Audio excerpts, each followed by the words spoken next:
Somewhere. Find where that is. I will. Good. You have everything you need to win this case. So do it. I've got this. Here we go. The witness is lying, Your Honor. In fact, there was a glaring contradiction in his testimony. Oh? And just what exactly would that be? Yeah, well, what I'm saying is if we all put our thinking caps on, I bet we could figure out what it is pretty quickly. It's not a joke. You do have a brain, don't you? So use it. Yeah, of course. The autopsy. It's in here. All right. So, if you're ready to proceed, your witness. You say you found the body at 2 p.m. Are you absolutely certain of the time? Yes, without a doubt. But according to the autopsy report, the victim died sometime after 4 p.m. It's right here in black and white. There it is. A clear contradiction. Bravo. Brilliantly done, Phoenix.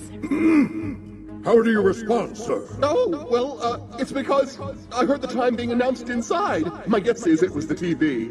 Yes, of course. Makes perfect sense. Wait, does it? There was a blackout that day, all afternoon.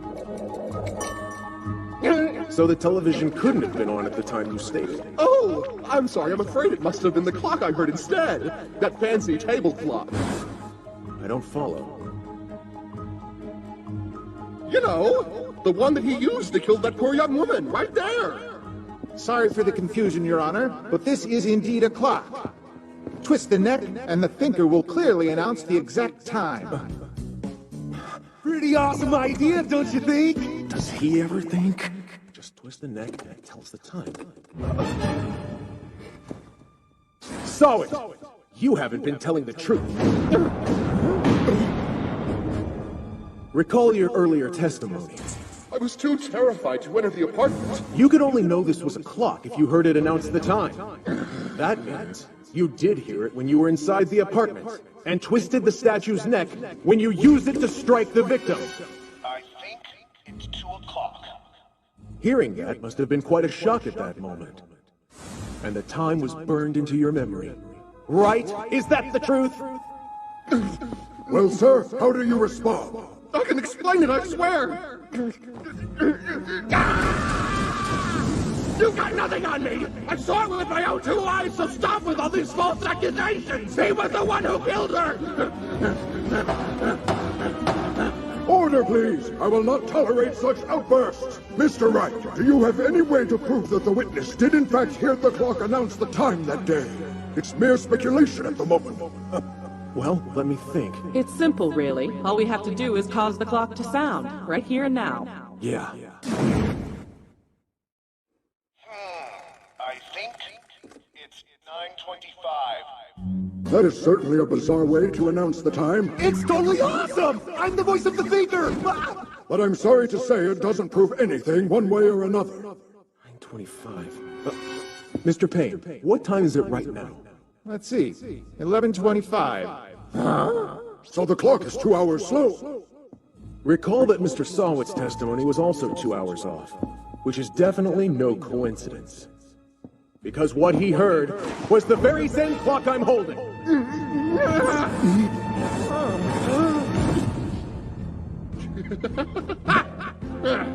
Yeah, that's one crazy story you got there. But it doesn't matter one bit if the clock is running slow today, because you can't prove that it was running slow on the day of the murder. Well, got an answer for me? Take that, smart guy! There's no way that you can prove it! So that means you've got nothing on me, pal! Come on, Phoenix. Mr. Wright, can you prove it? This is your make or break moment. I'm so close to the truth. I can't fail you now.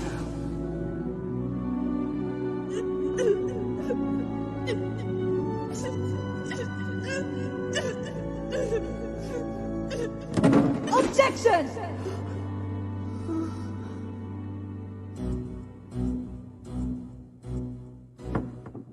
If you have nothing further, I have no other option than to release Mr. Sawit from the stand. I take time out of my day to relive this horrible experience, and you call me a murderer? You might want to reconsider your career, Mr. Wright. I'm sorry, Larry. I tried. Thank you for your time. This concludes the defense's cross-examination of Frank Sowett. Hold it! Boss, what is it? You were laughing earlier, but now is the time. At the moment when things seem the most desperate, that is when we laugh. Don't give in to despair. Believe in the truth. Defense team, is there something you'd like to share with the court? This is your final chance, so speak up. Truth is, I have no idea how to prove the clock was slow that day. Come on, think, Phoenix. You've got to turn your thinking around. Wait, what? Look, we think the clock is wrong, but ask yourself this question. Could it actually be right? 2 hours. 2 hours. Well then, it would seem the defense has nothing further to say after all. I got it. 2 hours. This concludes the cross-examination. Objection!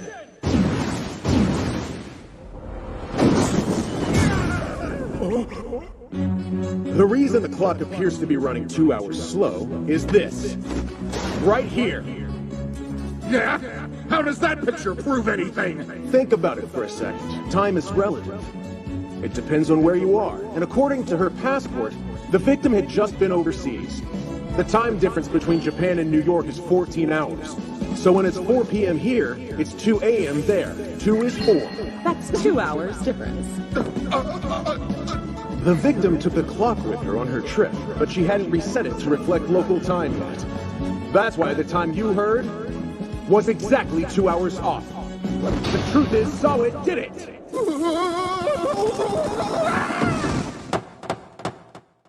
Arrest Mr. Sowett immediately!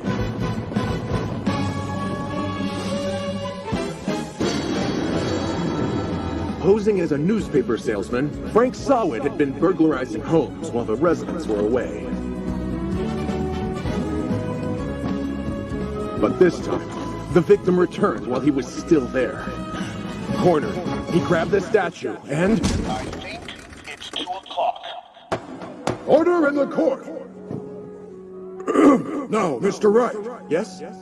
I must say you've done an incredible job today. In your first trial, you defended your client and discovered the true culprit. Thank you. It's my job, Your Honor. And now, it's time to deliver the verdict. Not guilty. A rookie beat me! Well done, Phoenix. I'm proud of you. Thanks for the help, boss. It means a lot to me. I hereby declare this court adjourned. You're the best, man! I owe you my freaking life! He said he'd do anything for Harry Butts. Sorry, but the name is Larry? Oh, forgive me, Larry Butts. It's cool. It happens all the time. Thank you! Yeah, thanks! I owe you big time, lady! Hey, man. I was the one who saved your life. Oh, I got it! A token of my gratitude! Hold on, isn't this the murder weapon? Oh no, that'd be creepy. It's exactly like that one. I had made 2 of them and kept one for myself. Ah, I'd love for you to have it! yes, it would be an honor. I'll treasure it. I loved her with all my heart. She was running around on me. My heart's broken, Mickey. Yeah, I know. I'm not so sure about that. I honestly believed she still had feelings for you. The statue proves she did. She did it, Mickey. Just think about it. She took that clock with her on the trip, didn't she? It was probably the only one that she had. She traveled with that bulky one you made and took pictures with it? I guess you're right. Thanks a lot, bro.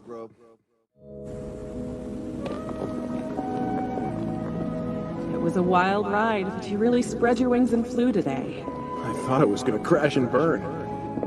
But you didn't. You won the case and saved your friend.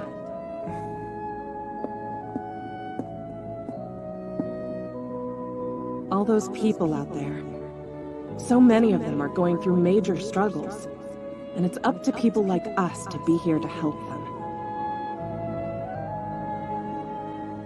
Don't forget that. Right.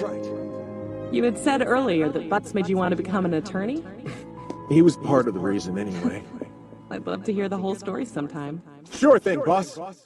I think I left my bike back at the courthouse. Oh dear. We'll catch up later. And so, I ended my first trial with a decisive victory. Although I promised to tell Mia the story of what made me want to become an attorney, that was one promise I wouldn't be able to keep.